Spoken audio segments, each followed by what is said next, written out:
maaf ya, kami akan membacakan satu pertanyaan dari Facebook. Ada saudara Sony yang datangnya dari Bekasi. Assalamualaikum warahmatullahi wabarakatuh, Bu ya.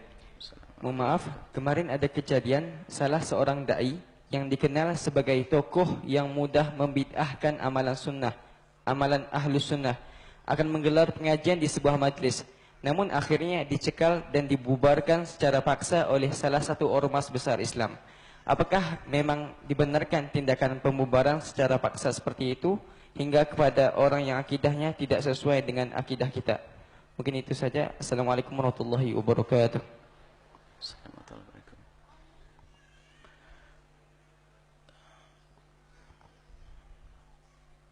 Kita perlu cek kembali tentang, kalau kita bicara, kita tidak tahu ustadznya siapa, saya tidak ngerti, saya buta informasi begitu. Kalau misalnya ada satu ustadz yang di satu kampung kemudian menyebarkan akidah yang berbeda dengan akidahnya kaum muslimin yang ada di kampung tersebut, jangankan kok bertentangan urusan akidah, urusan masalah khilaf saja hendaknya dihentikan. Karena apa? Dia akan membuat keresahan orang awam, sebab orang awam nalarnya berbeda. Imam Ahmad ibn Hanbal punya murid, pergi ke Mesir, lalu bertanya kepada muridnya, apa yang kau lakukan di Mesir? Muridnya bertanya, di Mesir umat pada bermadhab Syafi'i dan Maliki. Jadi sekarang saya berusaha untuk merubah mereka agar ikut madhabmu. Apa kata Imam Ahmad? Imam Ahmad marah. Kamu belajar madhab mereka, jangan kau bawa umat kepada madhab, kau bikin masalah nanti. Artinya, kalau orang membuat keresahan biarpun atas dasar kebaikan, kalau masalah urusan khilaf saja hendaknya dihentikan. Karena umat ini kalau salah paham berbahaya sekali. Bisa gara-gara urusan sepele, urusan kunut berantem itu. Ulama enggak berantem. Maka sangat layak kalau ada orang membuat keresahan di masyarakat.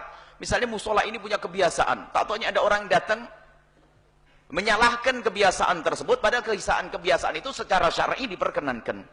Maka perlu diturunkan orang tersebut. Bahkan semestinya sebaliknya, seorang alim, seorang ustadz itu yang bijak itu akan melihat keadaan umat, jangan sampai omongannya berbeda. Selagi sampai dikatakan bahwasanya al-amila madhabalah, maknanya apa? Ulama sepakat makna ini. Orang awam itu kalau seandainya punya perilaku salah secara syar'i menurut madhab Imam Syafi'i misalnya, kalau sudah dilakukan jangan sampai disalah-salahin selagi masih bisa dibenarkan dengan madhab lain. Karena orang awam misalnya sholatnya dianggap salah menurut madhab Syafi'i, jangan langsung kita batalkan mentang-mentang kita berpegang Syafi'i, misalnya berpegang dengan kitab madhab Syafi'i. Di satu kampung ada masyarakat kita, tatanya memang mereka madhabnya Syafi'i, ikut kiai yang Syafi'i madhabnya. Tak tanya, ada amalannya yang salah menurut madhab Syafi'i, lalu kita katakan batal sholatmu 40 tahun harus dikodok. Ini Said Alwi Mufti Mekah dalam Sab'ah Kutub Mufidah menjelaskan, kalau ada orang awam seperti itu punya amalan, kalau misalnya tidak sah menurut satu madhab Syafi'i misalnya, kemudian sudah dilakukan, maka jangan sampai kamu salah-salahin dia. Kekecewaan itu menjadikan dia lari dari kebenaran. Maka taskhih benarkan, mungkin dengan madhab yang lain masih dianggap benar. Selagi menurut madhab yang dianggap benar, maka anggap saja amalan itu sah dan selesai. Adapun pendidikan ke depannya, iya, itu pun dengan cara yang halus, bukan dengan cara menyalah-nyalahkan. Apalagi jika membawa akidah yang bertentangan tentang masalah ayat sifat, tentang Allah di atas, di langit, kalau sudah hal-hal semacam itu, bukan saja boleh atau tidak boleh, permasalahan menjadi wajib diturunkan. Karena dia bukan saja membuat keresahan umat di dunia, dia membuat sengsara di akhirat. Karena membawa akidah yang salah. Ini harus dipahami. Seorang ustadz itu harus bijak. Jangan sampai membuat keresahan. Sekarang masalah akidah, dikit-dikit kafir. Gara-gara misalnya urusan maulid Nabi, tawasul, definisinya dia buat. Misalnya mohon maaf. Definisi membuat, kita tidak ingin ada yang semacam itu. Kalau memang dia menganggap ini adalah sesuatu yang salah menurutnya, Tentunya dengan kajian ilmiah sampai derajat yang disepakati kesalahannya sehingga harus keluar dari iman atau tidak. Kalau definisinya masih bab khilaf, itu harus berhati-hati. Jangan kita menyalahkan orang urusan khilaf. Misalnya, urusan khilafiyah. Suatu ketika di saat kami membahas masalah hal-hal yang semacam itu, ada yang nyeloteh. Ini Buya Yahya kok mengangkat masalah khilafiyah. Masalah khilafiyah kan tidak perlu diributkan. Memang macam-macam, segala sesuatu bisa dirubah. Kami mengangkat masalah khilafiyah itu akan kami tonjolkan agar orang tahu kalau itu khilafiyah. Karena di sana ada orang yang nggak paham masalah khilafiyah. Misalnya apa? Kalau tiba-tiba saya mengangkat istilah kunut, mungkin orang mengatakan, Buya kok ngangkat masalah khilafiyah? Saya ingin ngasih tahu kalau masalah kunut itu khilafiyah. Ada orang yang nggak ngerti masalah kunut khilafiyah, misalnya. Tawassul adalah sangat jelas, masalah tawassul begini. Bukan kita mengangkat masalah khilafiyah untuk dipermasalahkan, justru kita ingin mengangkat masalah ini, jangan dipermasalahkan. Traweh, kita ingin hadirkan traweh. Sebab ada orang yang ngerti khilafiyah, pokoknya yang benar harus ini, yang lain salah. Semuanya bid'ah. Jutaan masyarakat Indonesia ahli bid'ah, sakiai yang masuk neraka. Nah ini memang orang suka bikin ontran-ontran. Bikin gara-gara. Lah itu orang-orang seperti itu perlu diturunkan. Karena apa? Umat ini perlu dijaga. Bahkan jujur kalau seandainya saya harus menjadi imam di India sana, maka saya akan sangat salah kalau tiba-tiba saya membaca kunut di umat yang bermadzhab Abu Hanifah. Karena saya membuat keresahan orang awam. Ketua ini di belakang saya adalah para ustadz yang ngerti perbedaan madhab. Saya kunut pun dia akan ngerti bagaimana bersikap kepada orang yang berkunut. Tapi kalau saya jadi imam di sana, saya nggak mungkin kunut. Karena kunut sunnah. Tapi kalau saya bikin keresahan orang awam, bermasalah buat saya. Cuman kalau memang saya harus kunut, saya akan minta izin jamaah, saya Syafi'i, nanti saya kunut. Dua pilihan. Kalau saya tetap jadi imam, saya akan kunut gimana? Atau kamu yang jadi imam?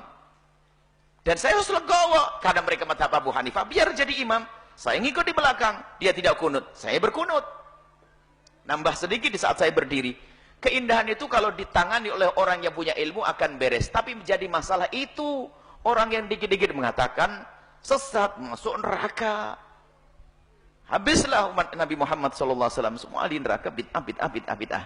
Nah kalau memang ada satu ustadz siapapun dia, kalau ternyata pemikirannya itu merusak akidah, maka wajib, bukan sekedar boleh, wajib diturunkan. Kemudian dia telah menjadikan masalah yang orang boleh berbeda pendapat menjadi masalah yang tidak khilafiyah, sama itu menjerumuskan, maka pun harus diturunkan. Selagi masalah khilaf, hendaknya dihadirkan sebagai masalah khilaf. Mungkin dia adalah orang yang tidak pernah berkunut, ya sudah jangan bahas kunut di kalangan mazhab Imam Syafi'i.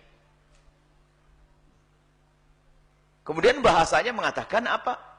Kita pengen kembali kepada Al-Quran dan Sunnah Nabi SAW. Sebenarnya kalimat yang paling busuk diucapkan oleh orang semacam itu. Kenapa? Memangnya Imam Syafi'i tidak kembali kepada Al-Quran dan hadis. Nah nuduh Imam Syafi'i. Imam Syafi'i tidak pakai Quran dan hadis. Imam Abu Hanifah tidak pakai Quran dan hadis. Jadi ada orang akhir zaman ini seolah-olah mereka lebih hebat dari Imam Syafi'i. Kita tidak perlu Imam Syafi'i, tidak perlu Imam Hambali, kita tidak perlu dengan Imam Malik, tidak perlu Imam Abu Hanifah, nggak perlu itu semuanya. Kita kepada Al-Quran dan hadis Nabi SAW. Maksudnya apa? Imam Syafi'i itu adalah nggak ngerti, yang ngerti saya. Maunya ngomong gitu saja, cuman belit-belit dia. Astagfirullah, Imam Malik.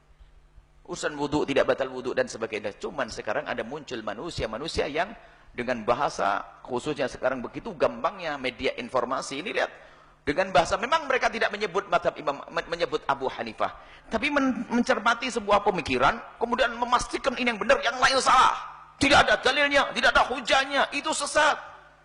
Lah kan umat pengikut Abu Hanifah kan marah dibegitukan, dan mereka ulama mazhab Syafi'i juga begitu. Ada model manusia-manusia begitu, manusia membuat keresahan. Dan kami sampaikan, ilmunya ahli haq itu tidak boleh diperdengarkan kepada ahli batil. Dan juga ahli haq tidak boleh dengar ilmunya ahli batil. Anda haram Belajar kebenaran kepada orang yang dia membawa kebatilan. Karena apa? Kebatilannya pasti akan disusupkan di sela-sela kebenaran yang diberikan kepada Anda. Urusan akidah. Dan jangan Anda merasa hebat. Kalau saya bisa menyeleksi. Kesombongan Anda ini awal ketergelinciran Anda. Sudah tahu jalan licin, lalu Anda berlenggang berkata, tenang, saya sudah biasa lewat. Ketebuk, jatuh nanti. Jangan sombong sudah. Beres ya, insyaallah. Semoga Allah menjaga iman kita, akidah kita semuanya. Wallahu a'lam bishawab. Baik.